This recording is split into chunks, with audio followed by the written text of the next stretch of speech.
Jag minns ju den tid du gav mig life ville jag.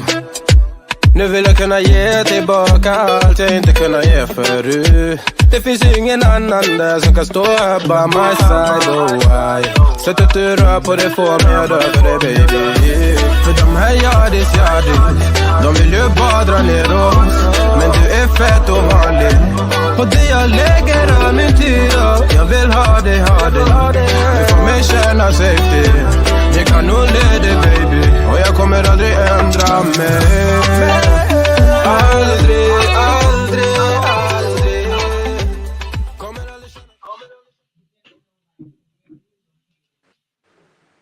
Peace. Baba Timo, how you doing, brother? Hey, good morning, Chief Benson Foday,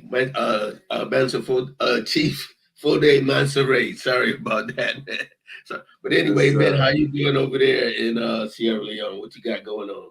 Man, like I was telling you, man, earlier before the show, it is hot. It is so hot in West Africa right now. I don't know if it's just here in Freetown, but it is exceptionally hot. It usually is not this hot the way I'm feeling it right now. It's been for the last couple of weeks too, so that global warming is real, man. We got the same thing going on here in the Berg. We had a little bit of rain yesterday. The sun is shining today.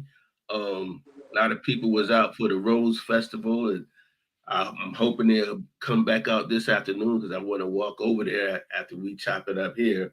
But other than that, man, things just been going on as usual. I'm excited today. We got our two special guests. I got to see Dr. Curry about a week or so ago. He was at the Rotary Club. I stopped in there the morning about a week ago and saw him. He did his thing talking about the Sally history, Great Branch history, Springfield history, and that. And then we got the young researcher, Brother Dominique, HKT graduate, another Norway Coat man in the house. And man, we ready to do our thing. Yeah, for sure, man. It's gonna be a great show.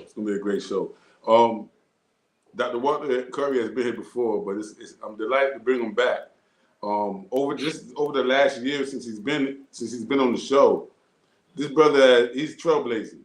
He's literally like setting a new standard for African people in the United States of America, documenting our own history, representing our own ancestry, speaking with force to power. It's a very beautiful thing to see.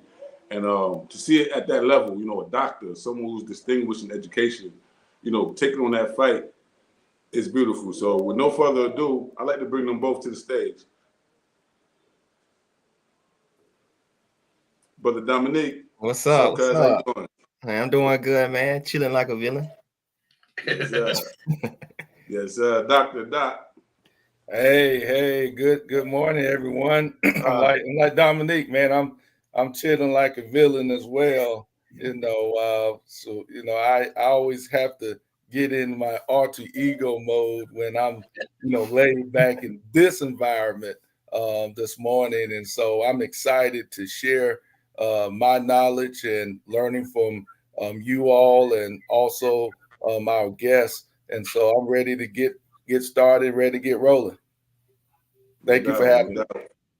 No doubt. Hey, both of you are very welcome, man. You know, this is an institution. Yeah. We use social media as a platform to spread the message that we got. You know, Brother Dominique, I guess I have a question for you, first of all, just to like open it up. You've been here before. Yeah. We don't have to go into your background. You know, for me, I think you're somewhat of a rising star within a certain sector of our young intellectuals. And I give you your props, man, because you do it effortlessly. It's like you're not even trying. But you have a real gift, a true talent for research. It's not every day that you meet someone who just loves to research the kind of information that you do. I gain tremendously from it.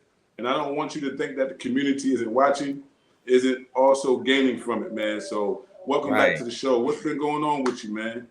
Man, research, man. More research. Like I got a lot of information. Like I got a lot of information compiled from years and years I have yet to share. And then, you know, I've been finding some recent findings too, man. So I got a lot to share this summer. And you know, me and the brothers, Bibb and Clarence, we've been talking about certain things, put certain things in perspective and put them out there to you guys. So, got some things in motion, slowly but surely. Just stay tuned. Man. Yeah, man, for sure. Well, Yeah. just keep it up, man, because we definitely need it, man. Yeah. Just to shift it real quick before we really get into it, man. Again, welcome, brother. I'll say bye-bye, Dr. Walter B. Curry Jr. Man, we love you here, man. We got much respect for you, man. I can just imagine standing in some of the audiences that you have and having to keep it real with the ancestry at the same time. I'm like, man, that's cold right there. You know what I'm saying? Just the challenge of being real in that environment. You know what I'm saying? So definitely hats off to you, man.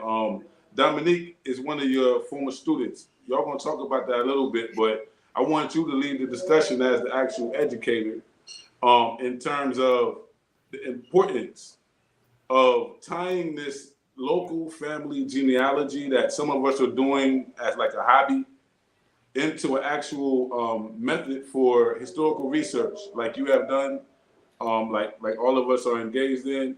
Can you talk about that briefly and how young people like Dominique, as a researcher, are playing a good role in that, playing a key role in that? Those are two great questions. As an educator, I see the value of teaching, and more importantly, the value of facilitation. And when you look at family history and local history, um, it's very, very important for a myriad of reasons, because I believe that you learn about history in general through your ancestry. When we read about history in the books or we hear it from somebody else, we gain knowledge and inspiration as well. But when you look at history through the eyes of your ancestor, then it makes it more meaningful. And so you look at, for instance, my grandmother from the Bowlintown area, Lizzie Williams Curry. She attended Great Branch Colored School, and I've read about the Rosenwald schools, and Great Branch was a Rosenwald school. But when I see my grandmother and learning from her experiences, it motivates me to learn not only about her school experiences, but also about the historical significance of Great Branch Colored School and the Rosenwald Fund that funded African American schools across the South. And so that's the connection with family history. But you also have to look at local history too, because local history is often ignored in the conversation when it comes to history in general. Give you an example. We study about African American history and slavery, okay, and we know that slavery is a very, very broad topic, okay. Statewide, slavery focuses on the low country, the history of slavery, the low country area, the Gullah Geechee communities, because there were a lot of plantations down there. But when you look at localized history, what we found that there are local plantations that have history of slavery in our own backyard. For instance, the Woodlands plantation in Bamberg, the Strawman plantation between Norway and Springfield. That's localized history where people could see a local connection. And so that's what I believe, that family history and local history are so important. When you look at young people, and when I think about young people like Dominique, who has a zeal for preserving our history, I think that it's important that we, like myself, others, give young people a space to express themselves and also learn from them and what they are sharing as well. And I think that's, to me, is one of the reasons why I encourage young people like Dominique and others who are doing this work, because they are the future. Um, although I'm 43 years old, Dominique's younger than me. Uh, and so I'm gonna be old one day, and so it's important. And for someone like you, Dominique, who's doing a wonderful job documenting the history of your family and the Norway and Coke communities, and I'm gonna tell you why what you're doing is so important. Is because there's not a lot of people in the Norway and Coke community in your generation doing what you're doing. Yeah. Okay. And so you have a market there. You have a market where you are bridging the gaps. And that's where you become credible. When you could bridge those gaps and say, hey, this is some family history, this is some local history that we need to bring out. And so that's when your credibility really stands out to people. Right. Appreciate that, Doc. Thank you. That you're absolutely right, Dr. Curry. Let me talk about Dominique a minute. That's a bad young man right there. Dominique has done some fantastic things with researching his family. He has not only connected himself to Norway and Cope, but he connects his direct ancestors right back to West Africa, to Yoruba, the Dahomey Kingdom. Dominique has done some tremendous things, and his family, our family, the Curry family, they all were neighbors out there in that Cope, Norway area. And Yeah. the other thing I want to say is I was happy to see you do your thing about a week or so ago, Dr. Curry, at the Rotary Club, where you were talking about um, Great Branch and the Rosenwald School. You talk G.W. Carver. You brought all that. It was great. Let me just say this about the Rosenwald. My own maternal family is represented there. I don't know if you noticed, but they have a little memorial out there at the Great Branch Center. You'll see it. I think I posted it not long ago. They have a old well that they use to pump the water with and everything, and they got some bricks laid out there with my grandmother's name, my grandfather's name, my mother's name, and the other people that lived in the community out there. You may know them, Dr. Curry, the Burgess, the Kennelys. My grandfather's store was right across the road from there. So it was great, man. You inspired me that day. It was very inspirational. Well, I appreciate it, and you're absolutely right. Our family roots run deep through the Great Branch community. I remember talking to my grandmother before she passed several years ago in 2018, and she said that the epicenter of African American education, the teachers, the business owners, and the landowners came from Norway and the Great Branch community. And she told me the story about how she grew up in Cope, down there in Fogle Pond. My great grandfather, Jerome Williams, he purchased land in the Bowling Town community. And she told me that the reason why my great grandfather chose to purchase land near Bowling Town, because he heard about the quality education that was given at Great Branch Colored School. So he wanted his kids to receive a quality education. And Great Branch was one of the leading schools that had a rich quality agricultural and industrial trades curriculum during the Jim Crow era. There were a lot of well-known teachers that came out of Great Branch. Some of them taught my father. There was an older lady named Miss Wesley, I believe, when I was at Revlon Elementary School, I was in the first grade, and she was teaching third grade. And later on, I found out my dad told me that she taught me at GW Carver. I said, "Whoa!" And I saw her. You probably remember this, Baba Gas. I think it was 20 years ago. They had an event at New Light United Methodist Church honoring the senior students who attended Great Branch, and my grandmother and my family were there, and my cousin Bernard Bowman. You know Bernard Bowman. Yes, sir. Yes, Yeah, sir. his I know brother. Bernard Bowman. I Yeah, know him well. yeah, Know yeah. We kin to Bernard Bowman and his brother. They were there. So yeah, I mean, Great Branch.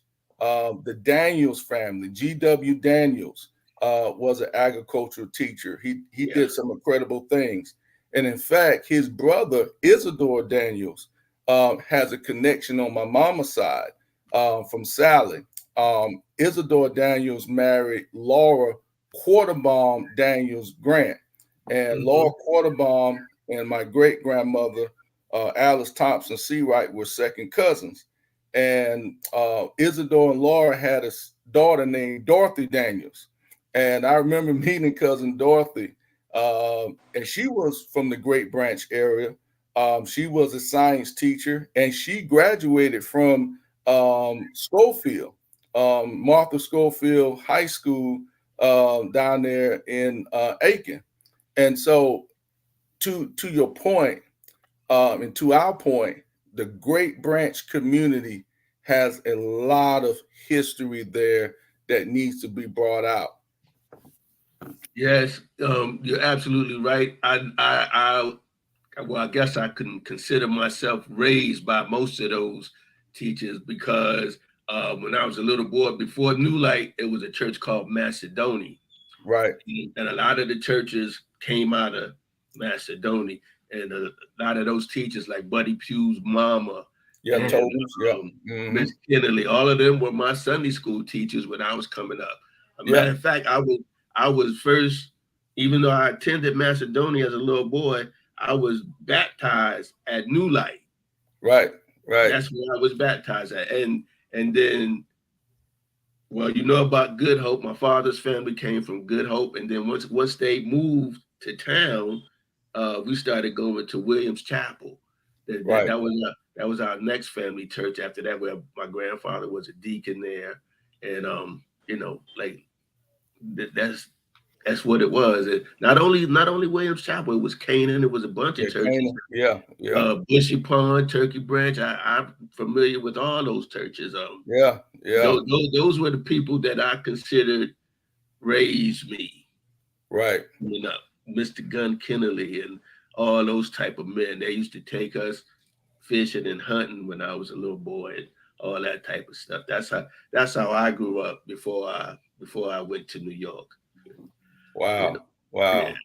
Yeah. And see, all those memories are so important for all of us to cherish. And just on a side note, you look at the Norway community as well.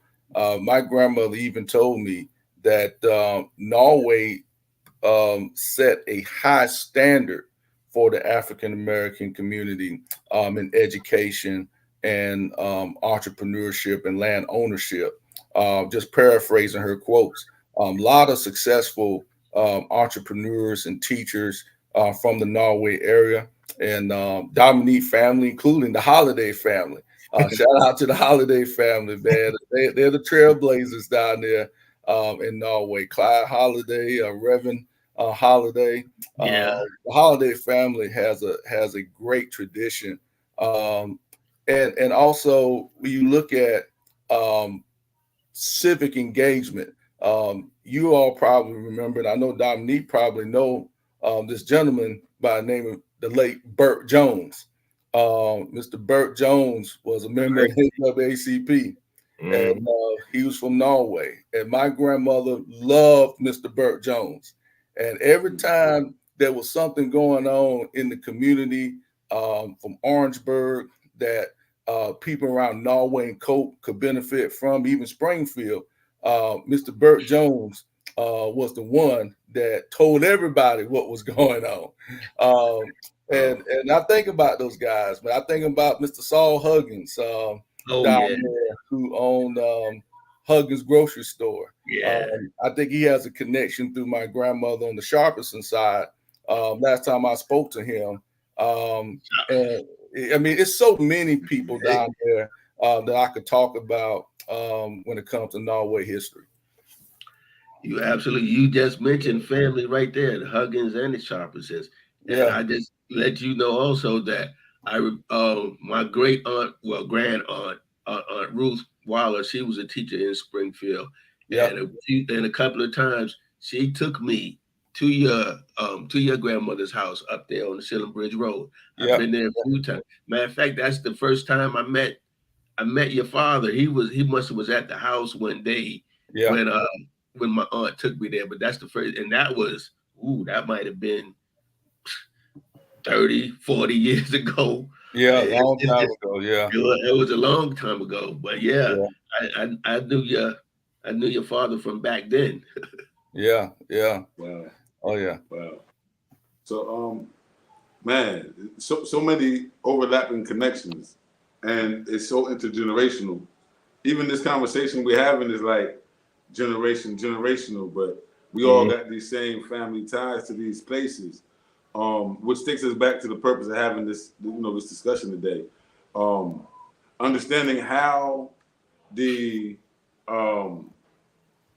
family genealogy ties into the local history, because then the local history ties into the county history, into the county history, into the state history, and you can't get international history without South Carolina history, because you can't get none of it without U.S. history. It's all interconnected, and our ancestors played an integral part. I've always looked at history as being era specific, and I think that for us all, one of the greatest periods of history that we like to work within is Reconstruction. Yeah. The Civil War and Reconstruction seems to be that era right there that galvanizes me personally the most in terms of researching my family's history, because I can place my ancestors doing certain things at the same time while Abraham Lincoln is being assassinated. I know where my ancestry was at, and it's so rewarding, man. Because sometimes people don't understand the reward of history. Yeah, you understand, right? So, I believe a few months ago we talked about coming together to do some commemoration for Juneteenth, and in doing that, I've been here researching almost every day, man, just trying to understand what Juneteenth was like for the Africans newly freed in Orangeburg district, those who I would have been most related to on that day. And I've also been researching one of my most favorite ancestors because of his story. His name is Charles McClellan. His name ended up being Charles McClellan, but he fought in the Civil War under the name John Martin. John Martin ended up being a part of a group of guys who deserted with arms down in Beaufort in 1865. The same time while Martin Delany was on the island giving fiery speeches at them churches every Sunday.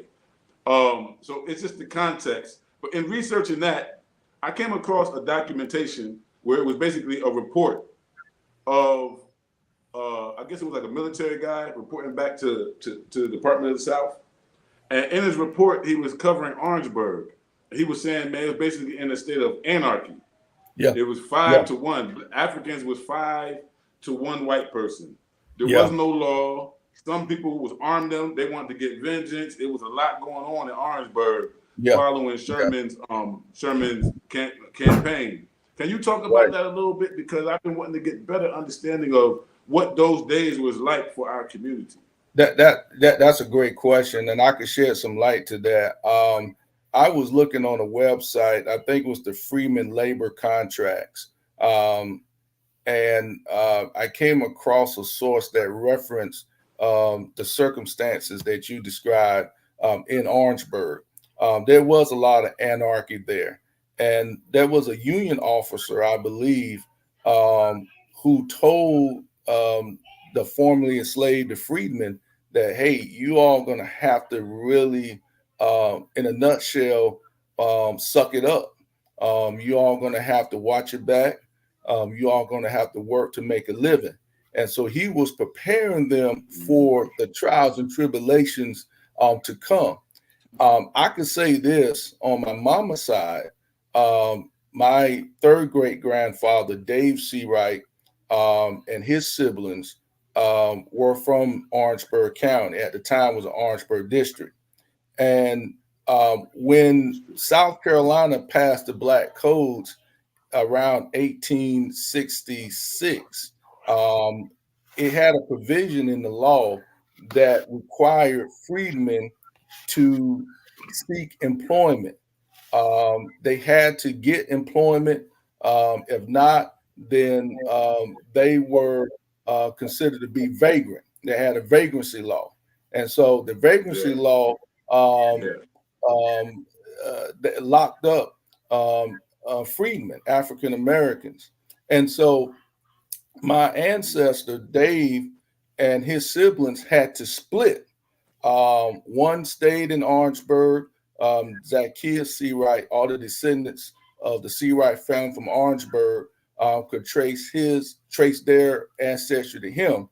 But Dave and his brother, Boston Seawright, had to move westward, okay, to the Sally community. They had to look for work, okay, because if they couldn't find work, they would have been locked up, sent to jail. Okay, so the Black Codes really affected the circumstances of the time in the Orangeburg district. I mean, you think about the fact that our ancestor, with no land, with no money, with no resources, okay, no education school system, okay, they were in a bind, okay. You look at in Orangeburg district, which ran up to Sally, many of the freedmen, including my ancestors on my mom's side, were displaced in the area known as the Skillet. Folks down there would tell you about the Skillet community, which was land between Highway 394 and Highway 4. And so they were there homeless, okay, destitute, nothing, until the sheriff of the Orangeburg district named Mr. Livingston decided to give the freedmen land. He owned 1,000 acres. And so he told them that they had to clear the land to live, okay? And so the African Americans, or the freedmen there, discussed it among themselves and said that we're going to have to lick this skillet clean. That was an antidote for them to say that we got to clear this land so we could inhabit this land and make it farmable. Okay, so that was the reality of what was happening in the Orangeburg district at that time. And see, Orangeburg County was founded in 1868. Yeah, so there was a lot of anarchy, a lot of anger in the air because of the Black Codes and those vagrancy laws that really impacted our ancestors. They were forced to be sharecroppers, okay? And we'll talk more about the Freedmen labor contract a little later. Yeah, that's important. Just that last statement that you said, that they were forced into labor contracts. My research has also revealed that it was almost like even the federal government, the Freedmen's Bureau, was like the middleman. It was the middleman negotiating the contract between the freedmen and then these former enslaver landowners. And it's almost like you can see the U.S. policy of the time being prioritized, even over the interests of the laborers, of the people who are party to the contract. It's still the government true. pushing its own thing. Yeah. And I've seen that there was some resistance to that people want to work out their own relationships. And I've seen that there was some USCT resistance. The USCTs were doing some RETA, what you call resistance in the Army. They were resisting. They were spreading the word that, hey, man, we want 50-50 of what we grow. We want Saturdays and Sundays off. And so they had some very radical demands that they had of the Freedmen Borough, but the Freedmen Borough made us accept less than what we actually wanted. And so it looks like they was catering to the Europeans, to the white people of Orangeburg District in particular, even though they admit that we was 5-1. It was 5 Africans for every European at that time, 1865. Yeah, that's a great point. I mean, the Freedmen Bureau was very, very political. You even had Freedmen Bureau agents that could not read, could not write. A lot of them were, some of them were illiterate. And then you had some who really didn't show empathy towards African Americans during that time. But I want to talk about those Freedmen labor contracts. I remember you posted one on Facebook, and I was blessed to locate my Freedmen labor contract of my ancestors on my mama's side. So much information there.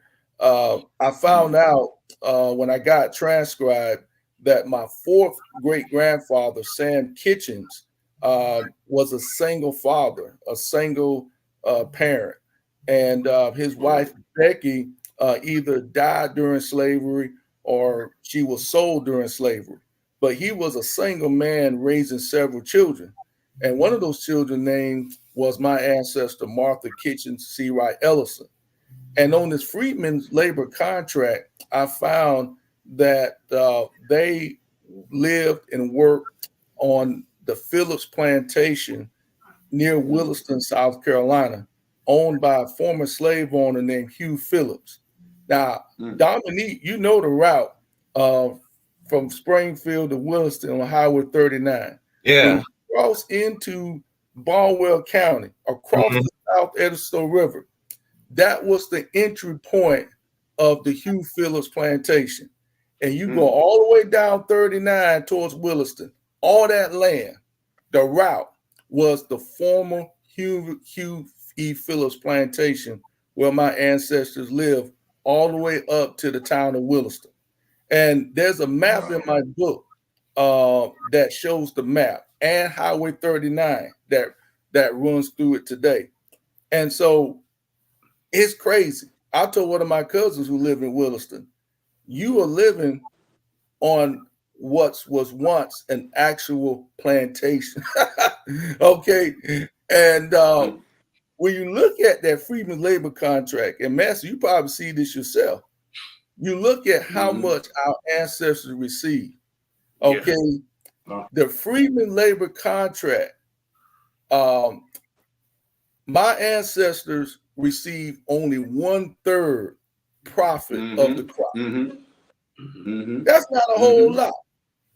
Now you do a pie graph, a circle graph, a pie graph, a pie chart is 100%.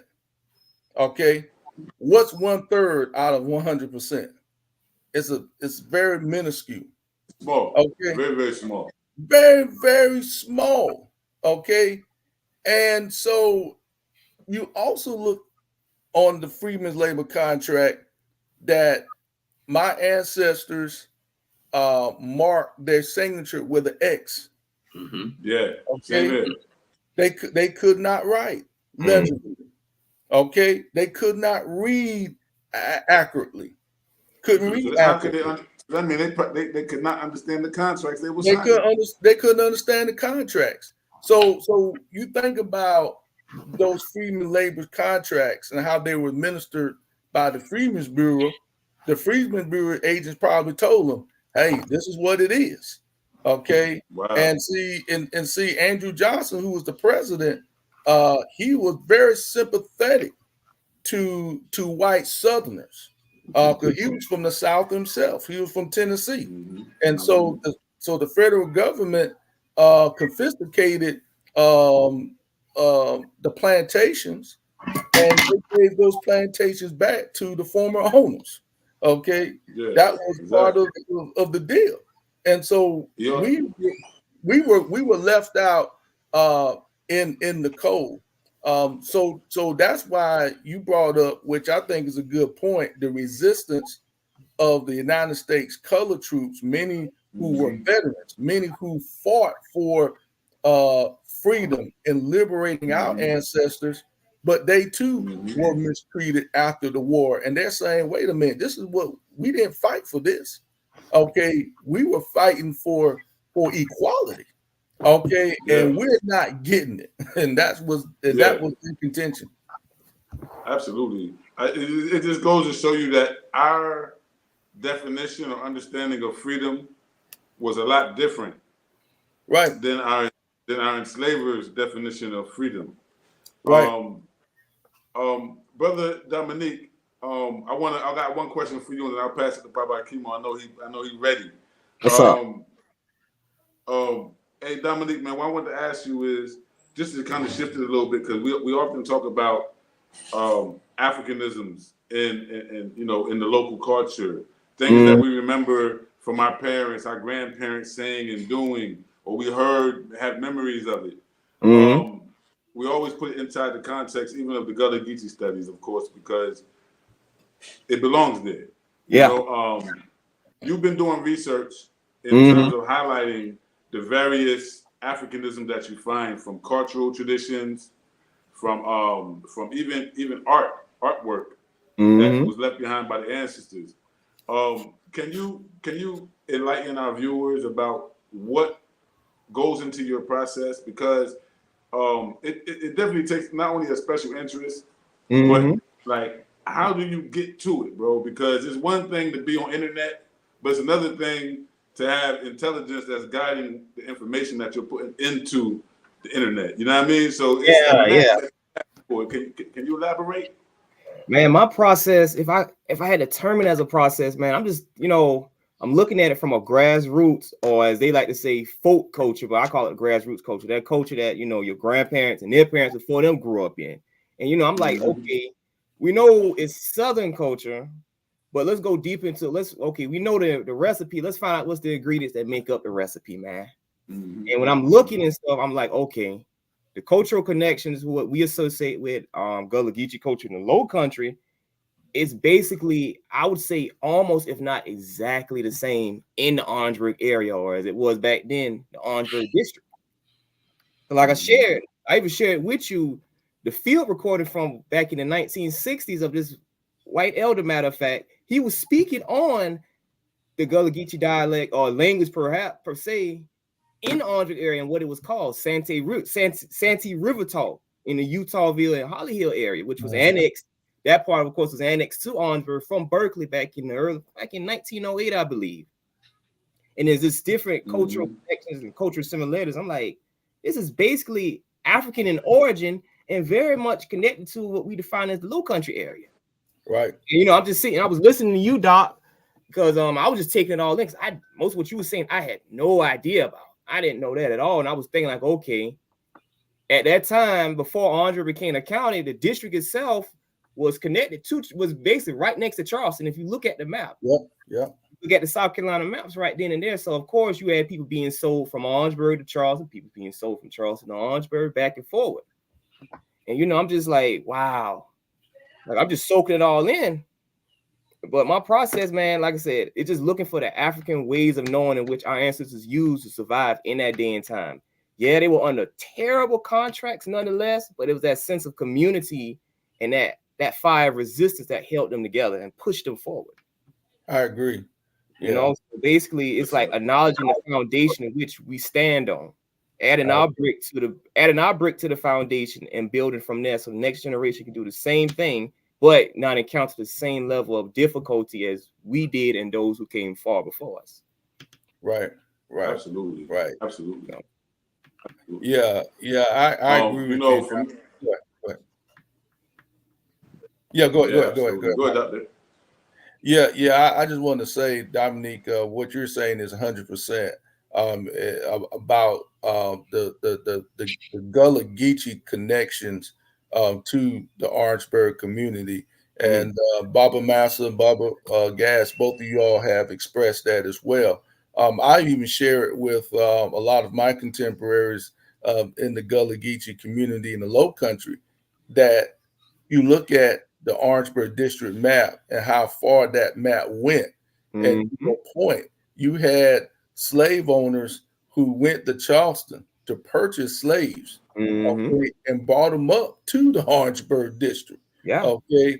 And so, there are plenty of remnants of African culture, Gullah culture here in the Orangeburg community.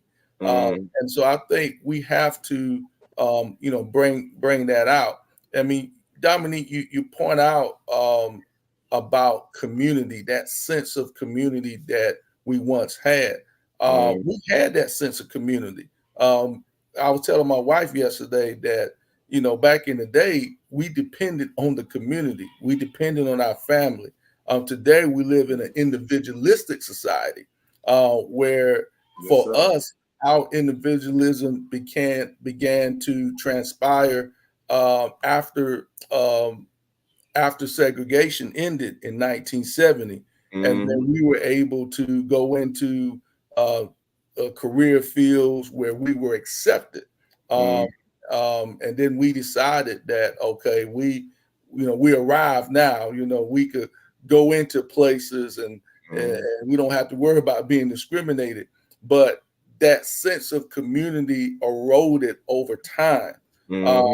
Now we're really getting back to that. And the reason why we're getting back to that, because of the younger generation, like yourself, Dominique, and those of us of the older generation, like yourself, Brother Massa and Brother Baba Gas, that we are now seeing things differently because we have unlearned what we learned. And what we are learning now is the enlightenment of African culture and how African culture has really impacted our lives to reinvent ourselves. So we are promoting community. We're promoting unity. And just to make this point too, when you look at the Norway community, that sense of community was there. To my grandmother and some of the older folks that I remember her, she mentioned about who I met through her. I mean, you look at the schools in Norway. You look at, I found out that one of my cousins is kin to the Wilsons family, and her grandfather owned a peanut farm down there. And she's trying to do some research on her family.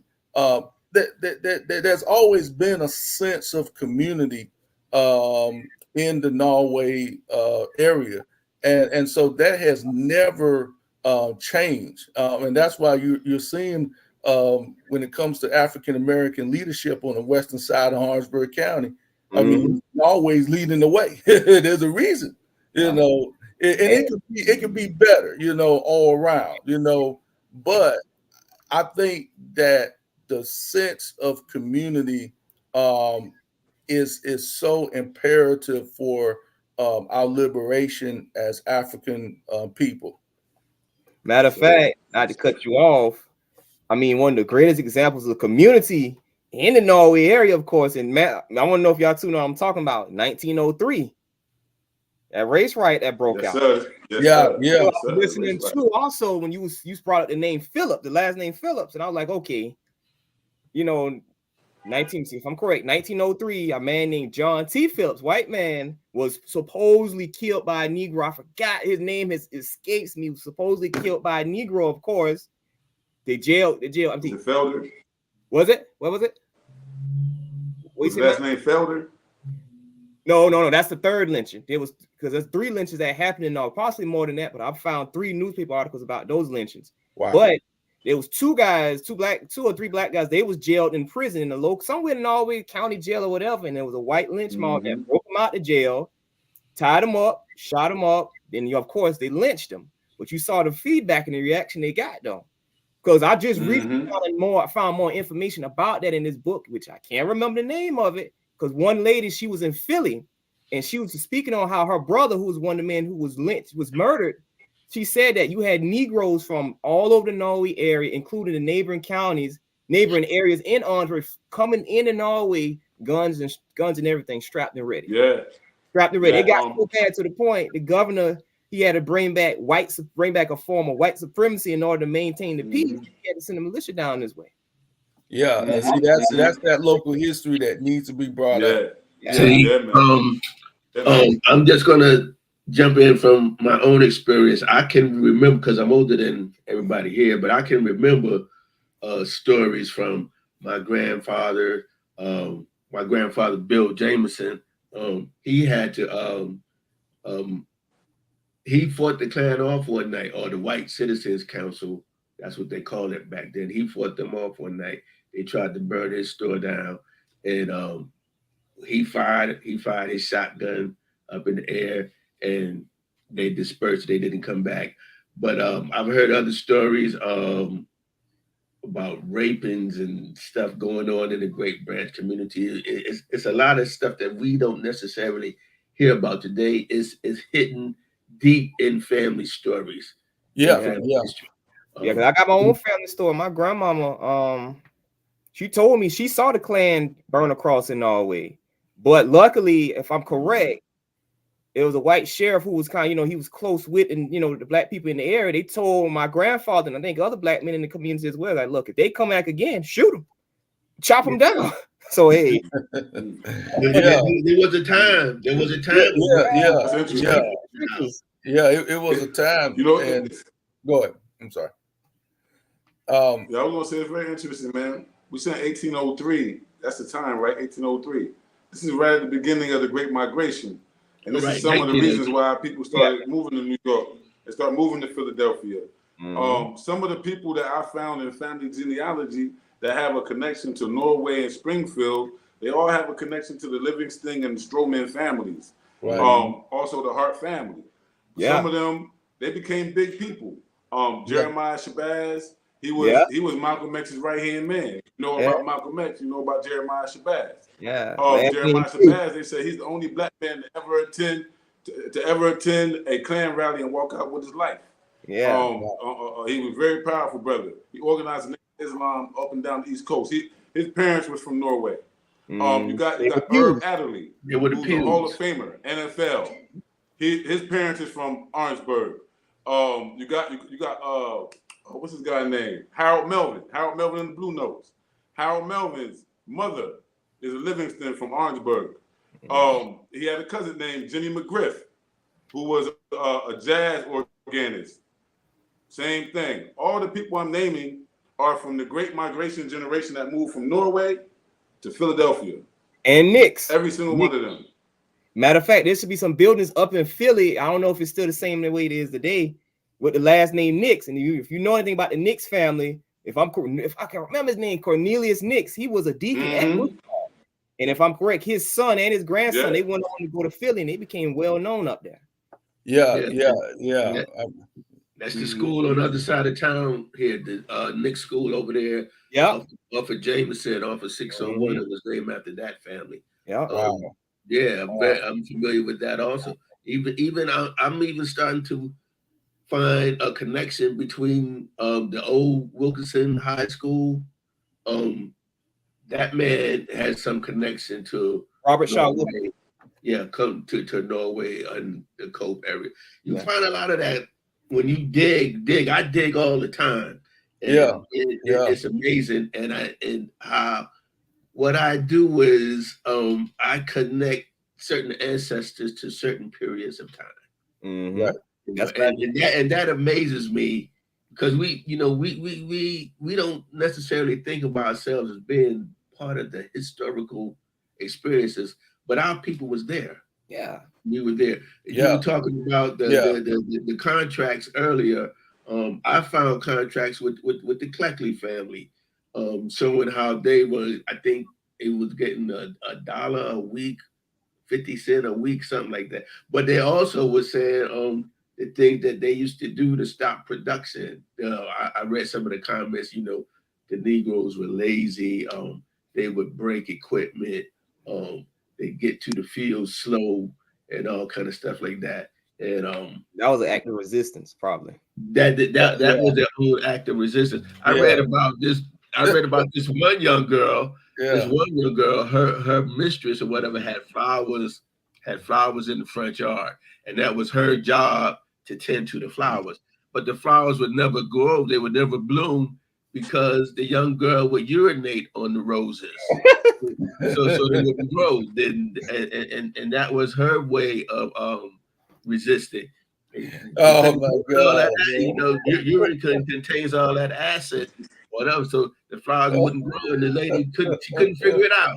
And the young girl would go over and just laugh to herself. That was her way of resisting. Yeah, there's all kind of ways to resist what was happening at the time. Yeah, because it's important for us to know the struggles, the horrors, and the tragedies we went through. But it's also important to highlight the resistance, how we fought back, the creativity we use, the ways of knowing we use in order to resist the powers that be. Because in my family, we got I ain't gonna call it a running joke. It's kind of a method, but you ain't hear it from me.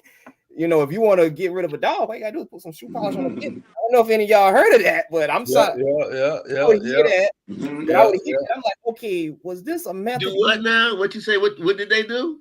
Shoe polish on the biscuit. You want to do a dog again? Put shoe polish on the biscuit, man. Put shoe polish on the biscuit.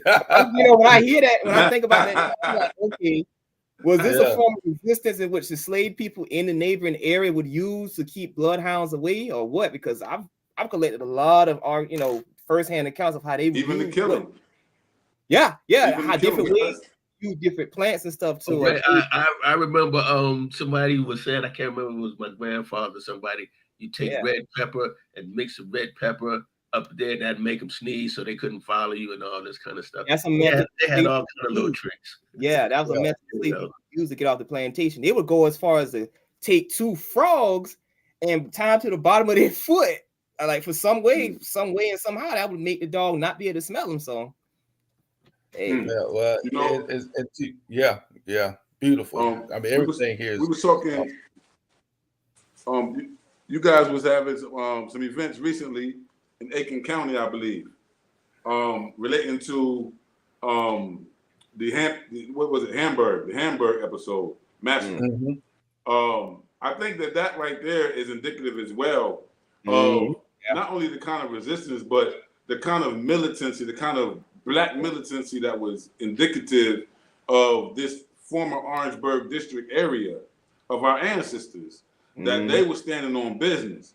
And that these Europeans chose July 4th of all days to massacre, to do a massacre. And in a time where this white supremacy was coming back in full force with the red shirts, the Klan, and things like that. We talked about Norway's situation.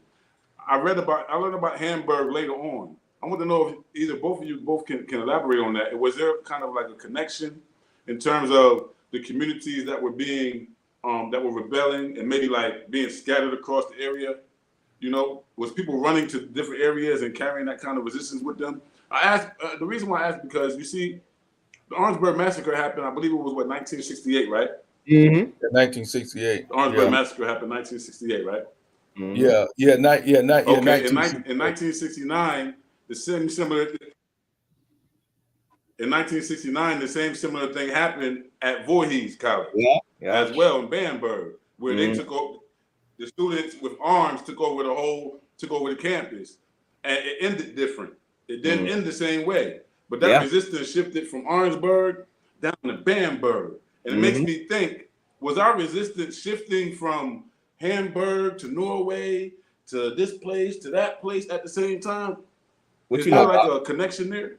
I do, because when you go on newspaper.com, you will see when you type in Hamburg massacre, the news was widespread all across the nation, all across South Carolina. So everyone knew about it. And it was conventional wisdom among our people that armed resistance was imperative to survival. Yeah. I remember my grandmother told me about the circumstances in 1968, and she told me that when there was a lot of race riots, demonstrations in Orangeburg, her and my grandfather were very afraid. My dad told me that my grandparents, his parents, did not allow him and his brother to go in town.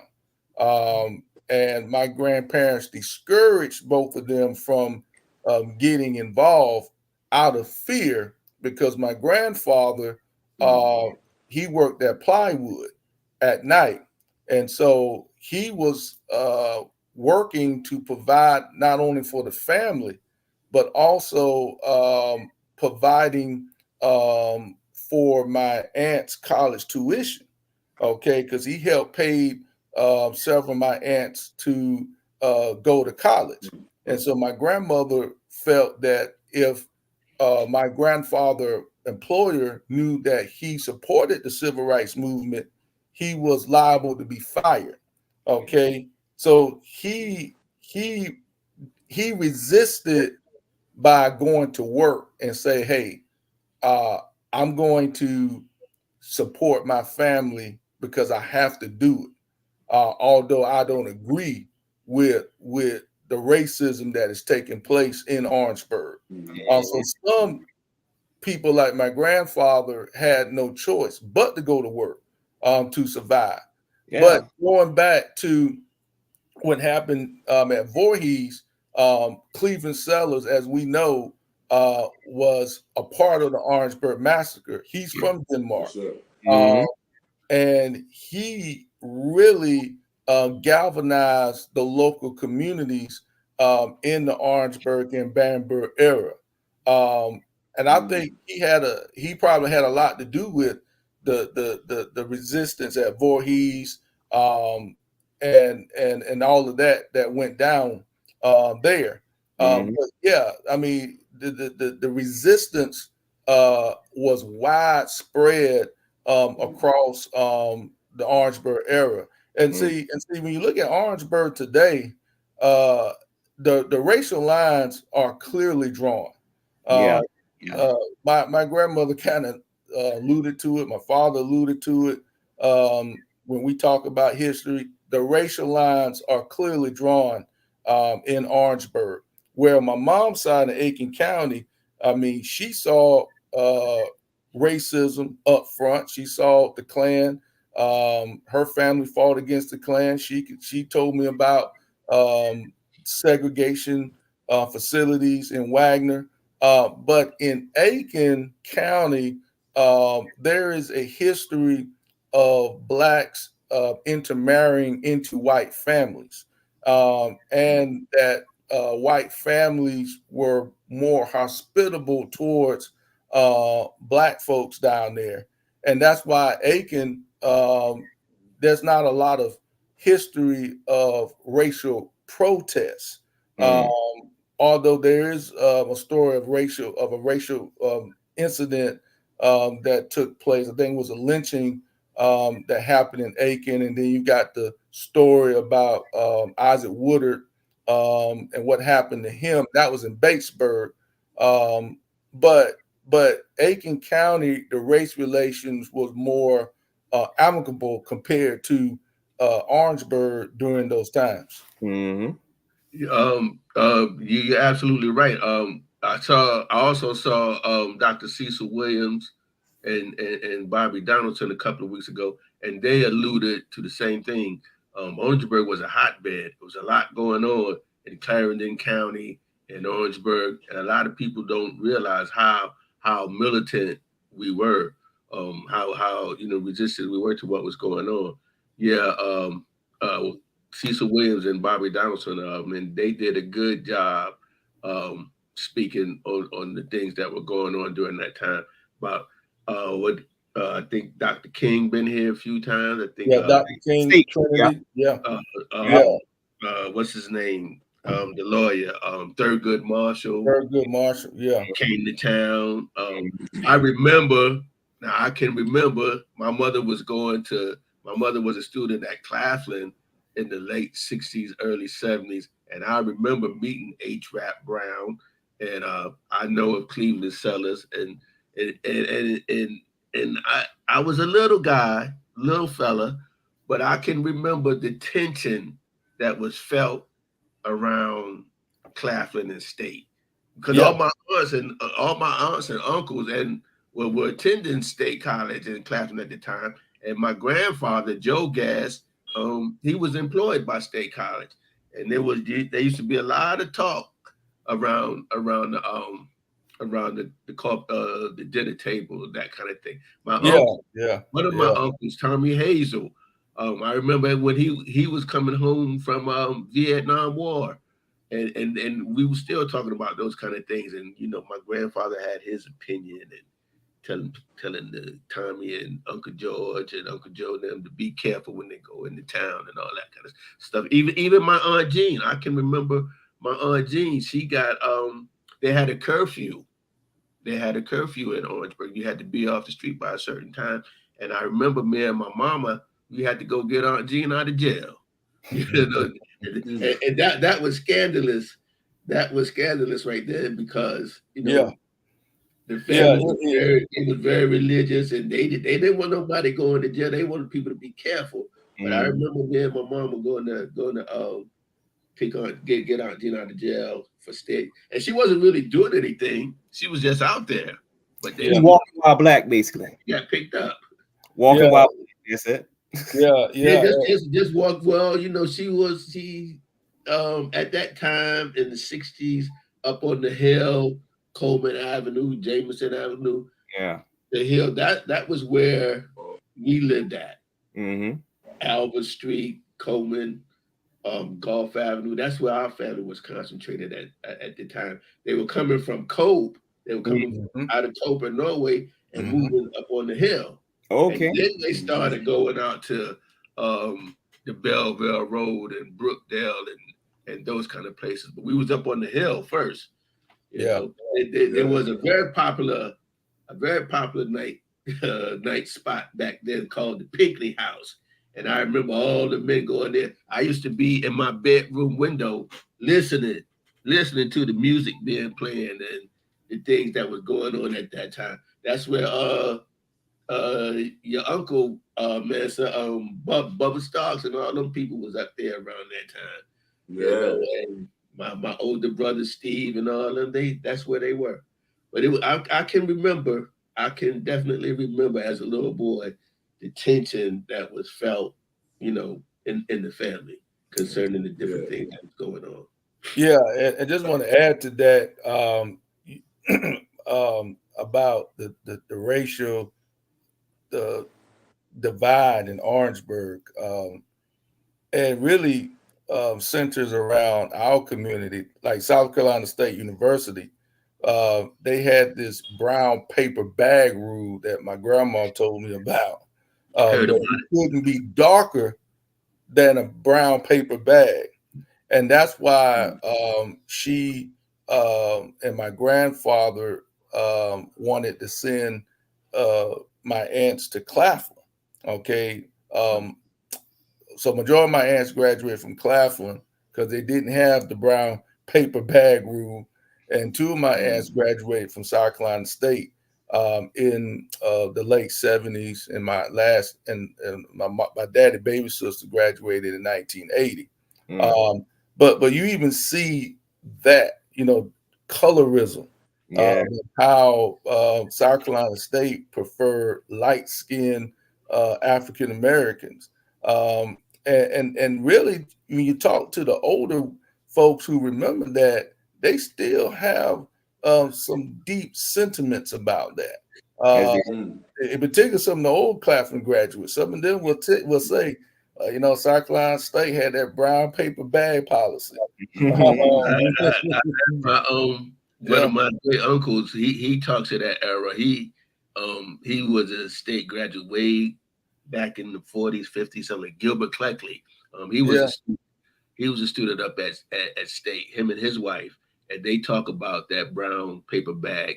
Even my Aunt Ruth, she for lack of a better word, I guess, a lot of people were color struck, so to speak, I guess, but yeah, I can remember the family speaking of those things. Yeah. It's interesting. It's interesting, man. You Baba, you was just talking about how the family moved from Cope and went over to the Hill and things like that, man. And I remember learning that at my grandmama's house, it's on Gulf Avenue. But the same house that we used to go visit her in, she brought up from Cope. Like she moved her house from Cope up to Orangeburg. And she said that I remember learning a lot of people did that. That they moved their houses from the country, and they moved them to their plots of land in Orangeburg. Yeah. And I know that's what my grandmama did. And for me, y'all gotta understand too. For me, I ain't born down there. I ain't raised down there. I'm born into a family from down there. Right. And I spent a lot of summers and a lot of family time down there with my family down there. And for me, the hill is home. Like I never really spent time in Cope. I know my family that have moved from Cope and gone to the hill. And I remember going there as a kid, man, it used to be live. And that sense of community, it was still there in the 80s. It was still there in the 80s. And I remember when we would travel down, there would always be other people traveling down. Always be families from other parts of maybe DC or family coming down from New Jersey or something like that. Even if it wasn't my family, the neighbors would have their family from up north down there during the summer times too. So when you talk about family and community in Orangeburg, it just resonates with me, knowing that even though being born and raised in the north, that home was somewhere down south in a small town that that had a completely different culture. That was a big thing. That was a big thing in the 70s, man. Let me tell y'all, the I-95 was hot. People was going back and forth from New York down south all the time. My mama loved to get on I-95. She'd jump in the Cadillac or the Dodge, and everybody would head down south. We had fried chicken in the car and biscuits and all that kind of stuff. We didn't stop on the road. I can remember my mama the night before we leave, because we always left like 3, 4 o'clock in the morning, but the night before she would be frying chicken, making biscuits and everything. And we had to be on the road before sunup, because by the time we'd be down south, by the time the sun go down, we'd be in Orangeburg. And my mama would do that by herself. I was a little boy, her and her girlfriends, they would light I-95 up. Yeah. They'd be down south in no time. It's kind of 10 to 12 hours. 10 to 12 hours to get to leave from New York to come down south. Yeah. And I've even heard, even back in the late 50s, early 60s, my father used to drive 301. Old way.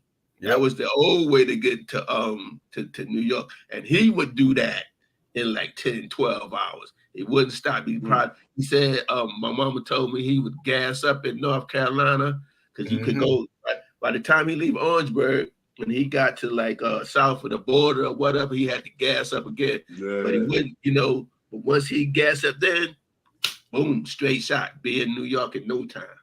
Yeah. I mean, these are great memories because, like you mentioned, Bob, about your New York connections, and my great grandparents on my mom's side, they lived in New York during the Great Migration, and my great uncle, my great aunt, they would tell me stories. I remember my great uncle, before he passed away, he shared with me when he traveled 301 with some of our cousins. He would see people walking the streets, walking on the side of the road to try to get up north. He told me that there were Black families had luggages on top of the car heading up north. And the old hotels that people stopped at to spend the night. And you see some of those old hotels on 301. A lot of history there. And then you mentioned about I-95. I mean, I remember a lot of my mother, aunts and uncles, great aunts, great uncles, they would come down from New York and Washington during revival time. That was it. Church and salad. They would bring their chicken and drinks and all of that. I mean, I used to hear stories about it. I mean, fascinating story. I mean, every time I go to New York, you know, my family's from Jamaica, Queens, and I always have that special Queens connection. Anything from Queens, like Nas and all the rappers, man, I'm down with it. I can connect with that because I spent a lot of time out there. Yeah. Let me tell y'all something. That community feeling you was just talking about, that's what it was. That's how it was in the 70s. Because we had one house in Brooklyn that everybody from down south would go to. So you didn't actually miss Orangeburg or South Carolina because everybody we knew was coming to the house in Brooklyn. And I don't care what part of New York they was in. They could have been in the Bronx. They could have been in Harlem. They could have been in New Jersey. But they would all come to this particular, to my mama's best friend house in Brooklyn. Matter of fact, Chief, is Ajamu, Baba Ajamu's aunt. That's the house. That's the house we used to go to in Brooklyn. His house, his aunt house was the meeting place, and everybody from Orangeburg would be there. My uncles, my cousins, people that, and they may not have been blood kin, but we were all considered blood kin. Because we was from Orangeburg. And that's how it was. I didn't miss hearing them same stories, man. Them same stories. Because my great granddad and my grandmother's father, he was a big traveler. Like, he didn't care about getting up early in the morning, getting on the road, going all the way up to New York and stuff, man. So all them stories with y'all sharing, I myself, I didn't experience that because I ain't ever been in New York. I'm country boy 24/7. But I can relate because those intergenerational wisdom and storytelling, man. All them stories about going up north. Hey Dom. Yeah. Hey Dom. Let me tell you something, man. It's the full story. Yeah. It's the full story because our history didn't start in Orangeburg. And it don't end in Orangeburg. Let me tell you something, right? Maybe there might be more people with Orangeburg roots outside of Orangeburg today than there is in Orangeburg today. Where them people go? And what we're talking about right here is that the sense of community that we cultivated on plantations and after during Reconstruction that we're talking about, being in Norway, existing in Springfield and Cope and different places, we carried that to the north with us. That's what Baba is saying. Baba is saying that if we went to Philadelphia, we had a spot, we had a system. We had the churches we went to, we had the places we shot, we had the people who went up north and down south. We had a whole system. I myself, my mom was born in 45, but she was raised like that, running up and down, up and down. There was a time when the young woman from Orangeburg used to go up north during the summers to work, to go work domestic and things like that, and then come back down or stay up there, find work. That's how the woman could move. The men could find jobs with the railroad, with the companies, but the woman could find domestic work in the north. And so my mom was a part of that. My mom and my aunties and all them, they was all part of that. They'd leave Orangeburg, go to Philadelphia for 3-4 weeks, go down Baltimore for 2-3 weeks. And so that's our culture. We usually don't talk about it, but when you see a cousin come back from New York for the first time to Orangeburg, man, greet him, man. Let him know it's all love. Let him know, hey man, look, this is home. Because that's how I grew up. That was a place is different than the hometown. That was big. That was big when somebody from New York or Philly or whatever, when they come down south, that was barbecue time, and that was big fun, because they would come back home with their fresh clothes on, with the new cars. They used to come back clean, and we was always, my aunts and them, man, they was always sending stuff back down south. My mama used to send all kind of clothes and all kind of appliances to her to her mother and grandparents back in Orangeburg.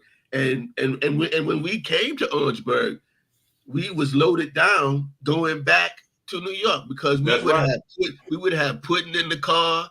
We would have, we'd have hoghead cheese.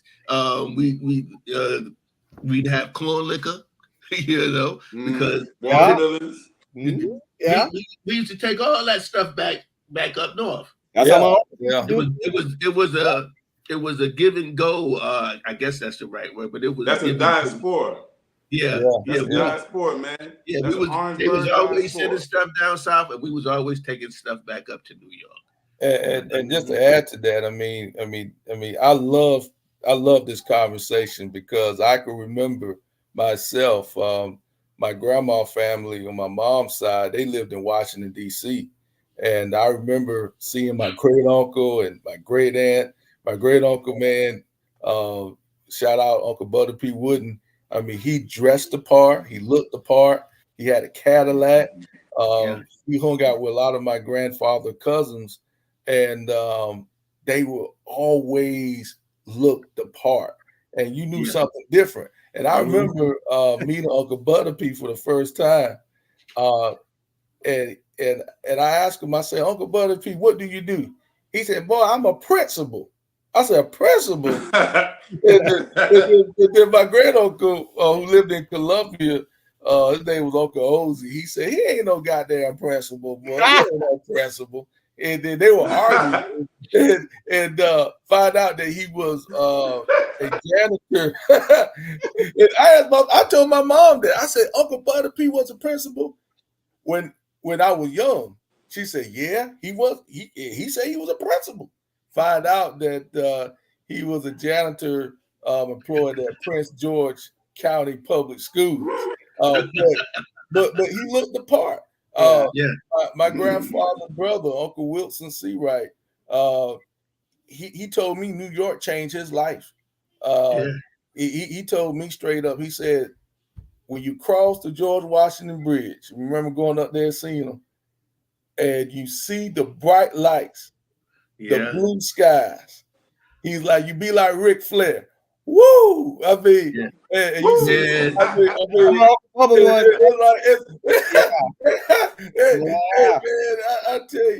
tell you, man, my great uncle shared a lot. His favorite song was Ray Charles. I remember he told me about the song that Ray Charles sung called New York, My Home. He said, I want you to listen to that song because that song represents what New York is all about, and I encourage you all and listeners to listen to Ray Charles' song, New York is my home. Matter of fact, California, New York, my home, sweet home. Every time I listen to that song, I'm thinking about my great uncle and the experiences that I remember going to see family in New York. And to your point, Bob, about Washington, D.C., New York, and mention D.C. because my great uncle house, a lot of family members and friends from the Wagner Salad community would meet up at his house. And I was fortunate enough to see that when I interned in D.C. back in 2001. I spent a lot of time over there and seeing all of the families from both sides, my grandfather and my grandmother's family, come together. It was a big family reunion. The whole block was packed, man, from family members and friends from the South. And so it's a beautiful thing. Yeah. It was, man. It was a very beautiful thing, man. That I have fun. I have great memories of those days and all through the 70s, early 80s, man. My cousins, Clarence Gass, Frank Gass, JD Gass, all the Gass men. And I was fascinated by them boys. They had some of the biggest hands I ever seen, because, they was just, and they used to tell all kind of fascinating stories, man. What they experienced in the South and what they experienced in the North. But I absolutely remember those days, man. Those for me, they were great days growing up, man. Oh, The community you talking about, man.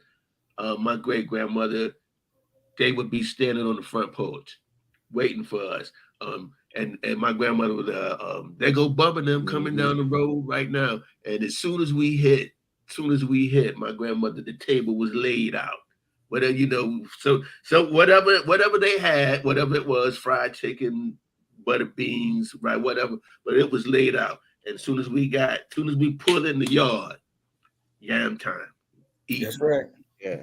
Yeah, we would eat up. Yeah. They used to if You know you what? come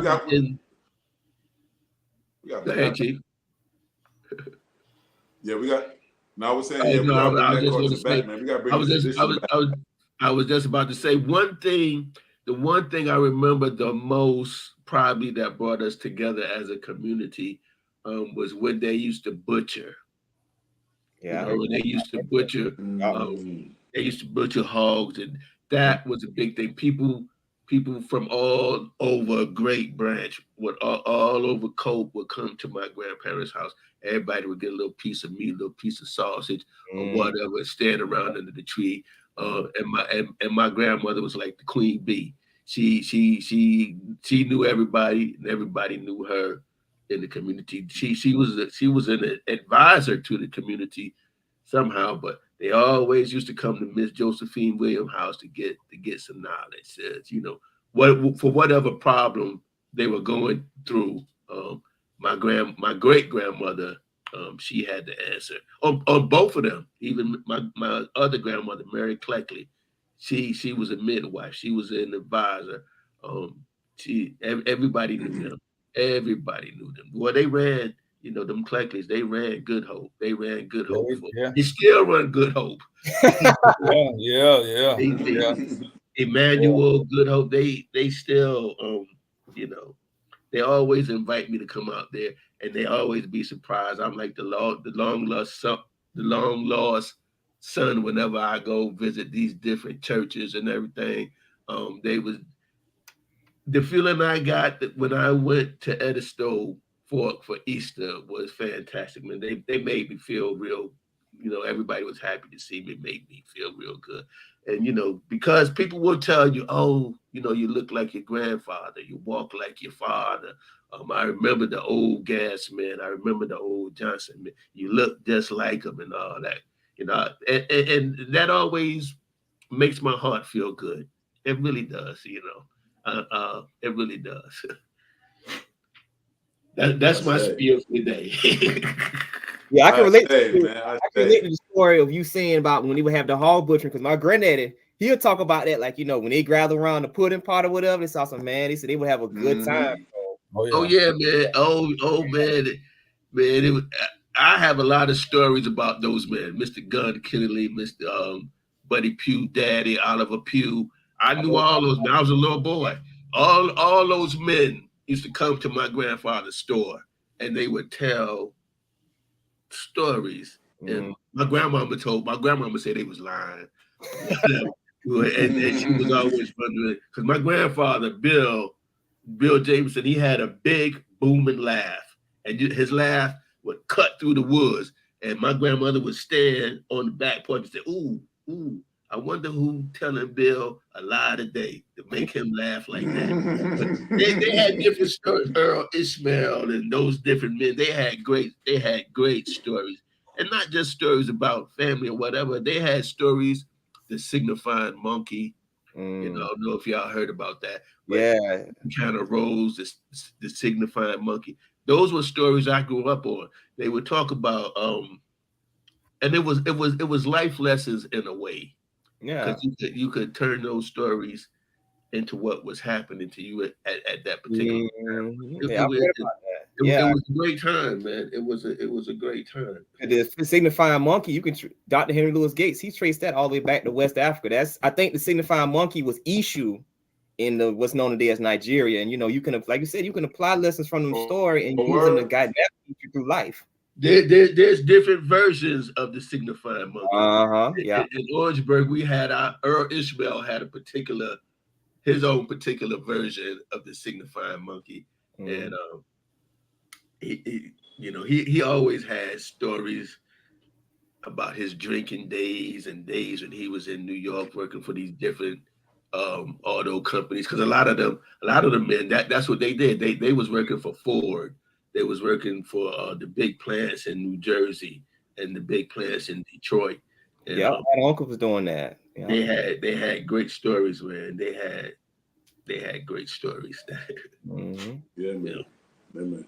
It's Yeah. yo, it's great. It's great. It's really empowering to have this show today because you know the theme of it just became real in front of us because we're actually having that moment that history is meant to bring us to. It's almost like a ritual, almost, man. We get to talking about the stories, what we heard, what we know, and the conversation turns into something that's ours. It's something completely different than outside of our culture. I think this is also an aspect of, you know, who we are too.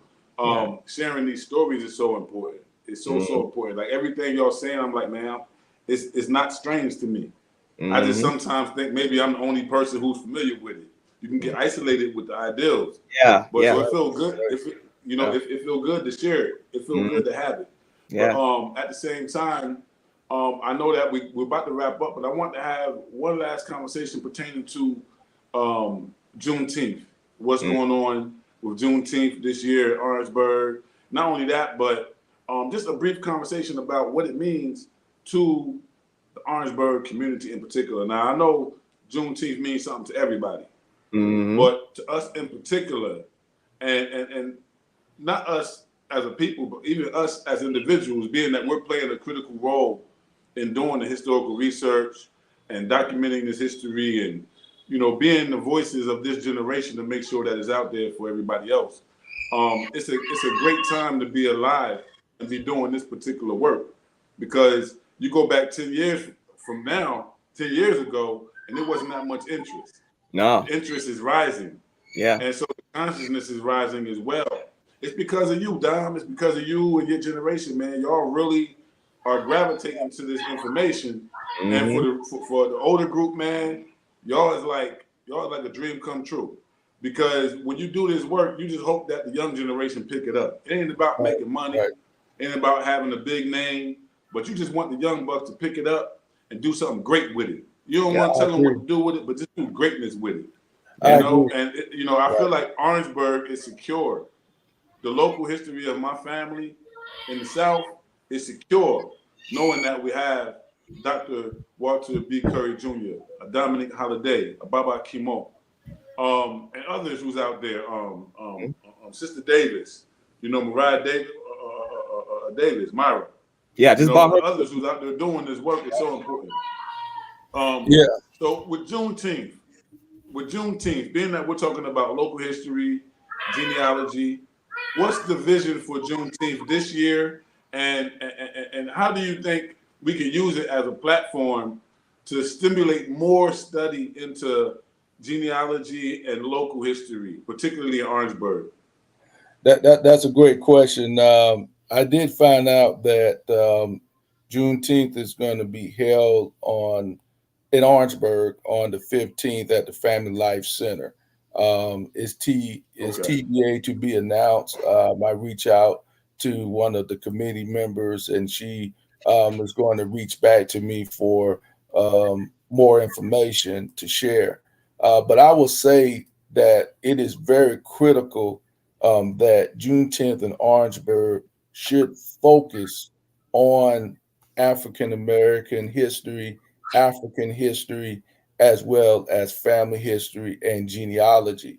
I think sometimes we get caught up in the celebration or the celebratory activities of Juneteenth and forget about the true purpose. My interpretation of Juneteenth is more of the renewal of African consciousness, because that is what I'm seeing taking place with the youth, like Dom and others, and like ourselves, those of us who are mid-elders or elders, is that we're talking about the renewal of African conscience, because we are African people. We are part of the African diaspora. And so when we reflect on Juneteenth, we should reflect on the fact that our ancestors' African consciousness was not erased fully Nope. during slavery, but it was altered. Okay, it was altered to a point where we, after slavery, had to find our way, and so we have to look at Juneteenth as a holiday of renewed consciousness of ourselves as African people. I think it's also important to touch on the African culture in Orangeburg County, in the Orangeburg district. I remember going to the Orangeburg County Historical Society, and Baba Gash, you probably saw the antique of the rice, the barrel, the instrument there. And I know you all been talking about rice cultivation.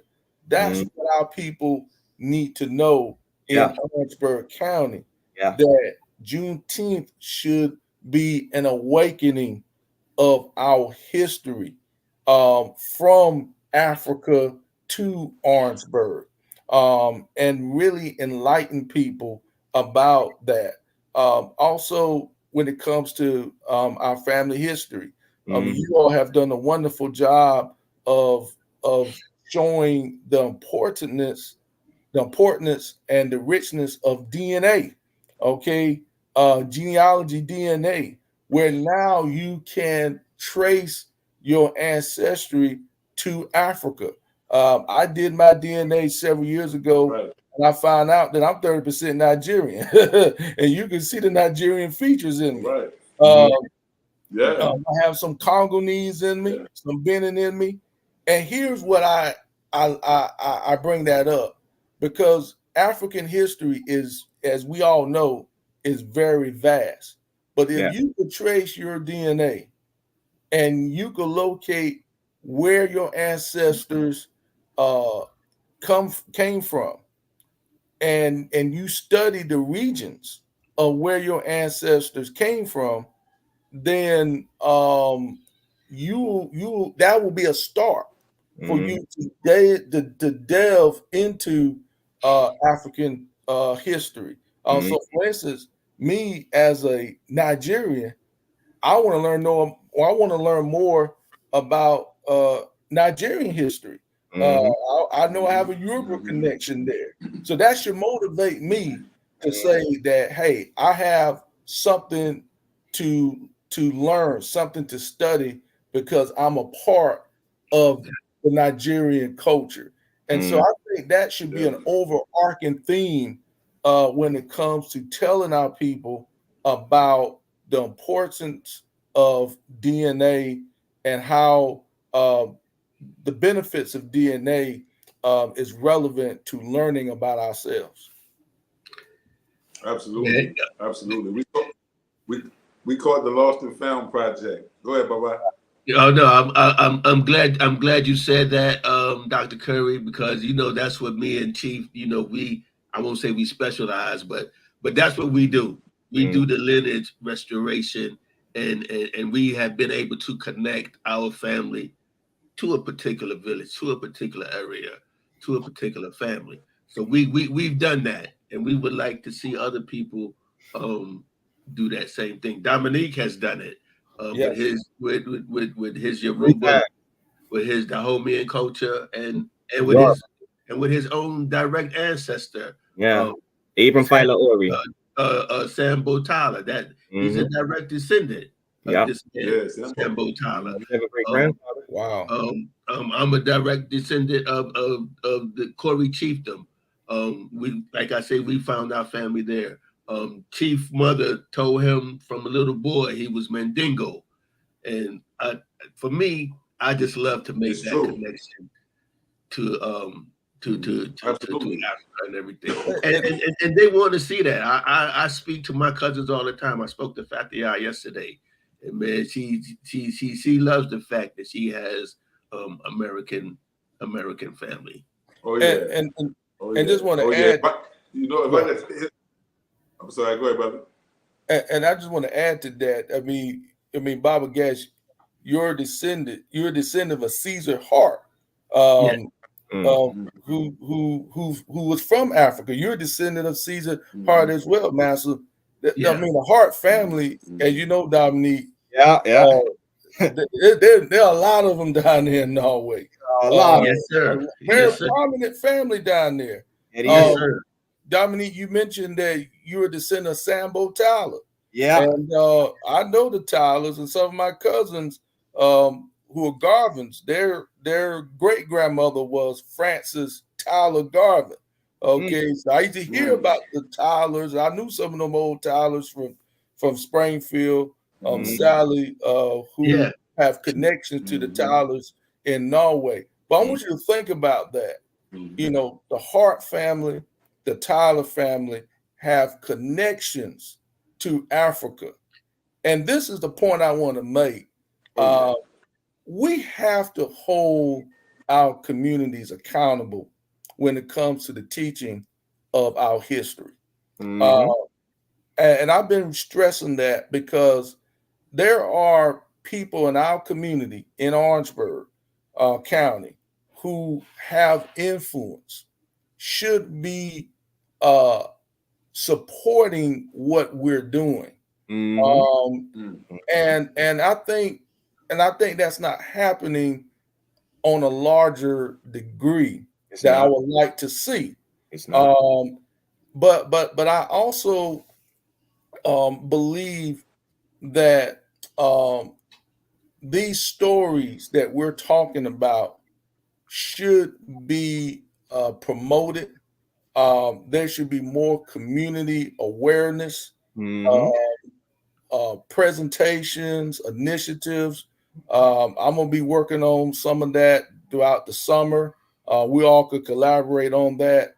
But every time there's Black History Month or June 10th come around, we don't hear about these stories. And I think it is sad, and it kind of angers me because there are people down there in Norway, in Orangeburg, Sally, Cope, that know, okay, but they're afraid to talk about it because they believe that the community don't see it as valuable. And I think we need to debunk that myth and challenge those who have influence to say, hey, the Norway community need to know about Caesar Hart. Okay. The Tyler family need to know about Sambo Tyler. Okay. We need to be promoting and preserving George Washington Carver High School and talk about the 1969 football championship team where my father, Walter Curry Sr., and my uncle, Carl Curry, and others who led, who won that state championship. We got to hold the gatekeepers and the community leaders accountable. And I think we got to continue to push that. I've been doing it often, and I'm doing more of it because there's nothing wrong with talking about African history and African American history on a broader scale, but we know that our history in Orangeburg County is rich and is relevant, and people need to know about it, and it does have value. And it connects back to the much larger story. It connects back to the much larger story. Because when you was talking about, and I ain't want to hold us up, I know all us got to go, whatever, but when you was talking about revitalization of African culture, whatever, that's kind of like what me, Clarence, and Bill are doing, and a lot more others as well. Like I term it as roots renaissance. Like we're using the past to inspire our present and hopefully create a better future for us. Learn from the past today, make a better future for tomorrow. Using stories of the past and the day to do that. And then, you know, basically what you were saying, me and my grandmother, my father's mother, we was talking about that a few weeks ago. Like, look, we could talk about the broader story about, you know, the civil rights movement and others parts of our history, but we got to make sure we don't neglect and look over our local story, because our local story connects to our national story. The national story connects to the world story, much larger story. You know, absolutely. Man, I can talk with you guys all day. Go ahead, yeah, Chief. me too, man. I said I could talk it all day as well, man. It's a great conversation. I'm sure the people out there is also enjoying it as well. It's a conversation that you can't get nowhere else but here, which is the importance of Gullah House Show, this platform. We need many, many more to cover different aspects. But we've started this off to highlight this genealogy, to highlight this local history, not using Orangeburg as the only place, but using Orangeburg as an example. Because if we can do it in Orangeburg, you can do it anywhere else. You can do it in any anywhere other else. county, anywhere. That's right. That's right. So we're talking about revolutionizing and revitalizing how we go about preserving this history and this culture, and what we're going to do today to make sure that the future generations and have access to it, and the empowerment that comes from it is very, very important. And like you're saying, Orangeburg to me is such an African place. Yeah. Given the research that I'm seeing from the Orangeburg district, from the Wanderer, from the illegal smuggling, from all kinds of things that was happening right there in Orangeburg, that some of us carry the surnames of some of the most ruthless slave owners in history. Yeah. And they're from right there in Orangeburg district. How can a single man own 250 Africans? How can a single family own 50, 40, 90 of us? Yeah. And so there's some historic injustices that still might feel a little uncomfortable for people to talk about, but we need to have these discussions because at this point, we will never get this education from the government. We will never get this education from the educational system. Right. I'm seeing that African American studies departments are being attacked all across the country. This Black education, our own story, is being neglected. And I think that's what's actually happened, is that the rise of this white nationalism, this return to making America great again, is also isolating us and forcing us to step up for ourselves again. So we got to get back to our communityism. Doing what we got to get back to our nation building. Yeah. And I think that's what. Yeah. Yeah. I totally agree. So that's what time it is, man. Yeah. Go ahead, Brad. Yeah. How much time do we have? I don't want.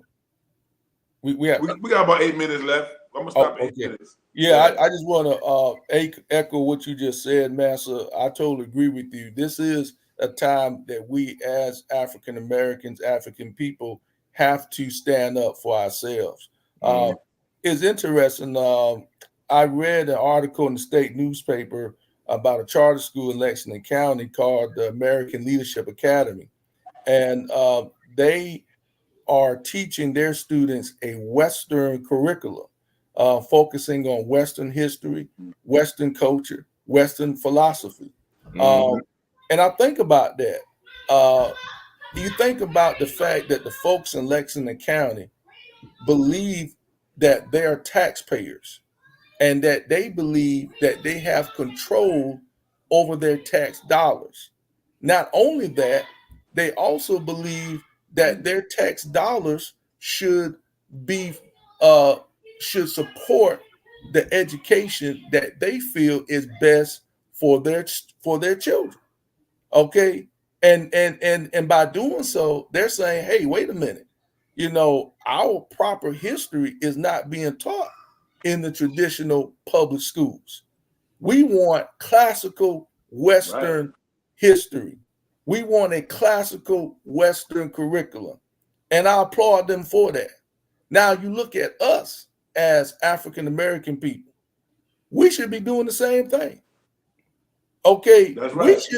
We should be saying that, hey, we want charter schools that reflect an Afrocentric curriculum. And there are charter schools and private schools in South Carolina that are doing that. What my issue is with the political leadership. Yeah. That is telling our people, no, y'all don't need to support charter schools. Okay, you all should not support using taxpayer funds for private schools. But if you believe in empowering our people, okay, and go back to what Professor James Small said, in Africa, you have resources, the gold, the diamond, and the silver. In America, what we have is our taxpayer dollars. And if you're not wise enough to use your taxpayer dollars to benefit yourself, then you're not going to get out of the funk that we're in when it comes to education, when it comes to our advancement as a people. And so I think we got to have a serious conversation about education in our community, using our taxpayer dollars to build charter schools so we can have our own curriculum, so we can teach our own history. Okay, we have the resources and the skills to do that. And so I just want to bring that point up. Absolutely. It's going to take resources. It has to take resources. We were talking to, I believe it was Sister Yogi, Sister Yolanda from down Ridgeville a few shows ago. And that's what we were talking about. Creating, like, taking our history, knowing what our ancestors did in terms of education to even get us on the path that we are, drawing inspiration from the example of our ancestors, talking about the Great Branch community and what they did in terms of education. Well, now is the time to apply that local history to new institution building, to new educational opportunities. You know, it's a beautiful moment because it may be challenging, but it's actually an opportunity that we didn't have prior to this. Oh, absolutely. Some people may feel that it's going back into segregation. I think it's moving forward into independence, moving forward into educational autonomy. We're talking about having all these relatives in New York and all around the world, and we used to have this economy going on, this travel and trade going on. We need to restore that. We need to restore that. We need to get the information from these other places, even the dollars, so that we're not depending on even the tax money. That way we can truly control it because because what happens is, like, if we focus only on the tax money, then they think that we need it. And the reality is that we really don't need it. We need to organize ourselves and our families a little better so that we can provide what we need, and then we can pressure them to give up what they owe us. But in terms of just chasing them for the tax money, we'll never win like that. We need to create institutions, even if it's a Saturday school. It could be a summer school, a summer program for young kids, and we can kick it off, man. Just get it started, just to instill certain ideals in their mind so they know who they are, the knowledge of self, and then everything else. And I believe that we can transform the situation. Go ahead, brother. That's like basically, look, you know, we got different ones asking for reparations, but the first act of reparations is for us to repair ourselves. Right. Yes, we are our own, before any other resource, we're our own greatest resource, the people. Human resource. Well, guys, this has been a great conversation, man. This has been a wonderful conversation. I'm glad we had the opportunity to bring my man, Dr. Curry, back on the show. Dominique, we talk all the time. Y'all know where to find us.